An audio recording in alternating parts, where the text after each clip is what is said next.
গতকালকে ফিফা বিশ্বকাপের ফাইনালে আর্জেন্টিনাকে হারিয়ে শিরোপা জেতার পর আল্লাহর দরবারে শুকরিয়া জানাতে ভুলেনি স্পেনের মুসলিম তারকা ফুটবলার লামিন ইয়ামাল।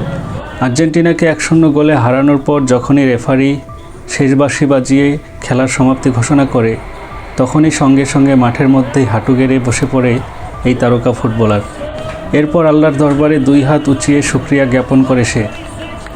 এছাড়াও স্পেন দলকে বিজয়ের মেডেল পরানোর সময় যখন লামিন ইয়ামাল মঞ্চে উঠে মেডেল নেওয়ার জন্য, তখন সে সকল অতিথির সঙ্গে হ্যান্ডশেক করলেও আমেরিকার মাফিয়া প্রেসিডেন্ট ডোনাল্ড ট্রাম্পের সঙ্গে সে হ্যান্ডশেক করেনি, তাকে পুরোপুরি ইগনোর করে সে।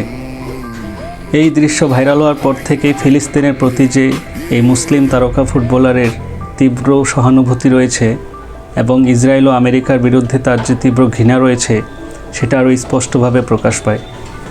শুধু ফুটবলাররাই নয়, গতকালকে স্পেন দল চ্যাম্পিয়ন হওয়ার পর স্পেনের অনেক দর্শকেরাও ফিলিস্তিনের পতাকা নিয়ে রাস্তায় মিছিল করেছে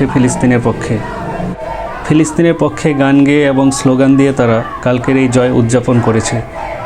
গতকালকের ফাইনাল খেলায় যদি স্পেন দল বিজয়ী না হতো, তারা যদি আর্জেন্টিনাকে হারিয়ে চ্যাম্পিয়ন না হতো, এই সুন্দর মুহূর্তগুলো হয়তো আমরা আর দেখতে পেতাম না।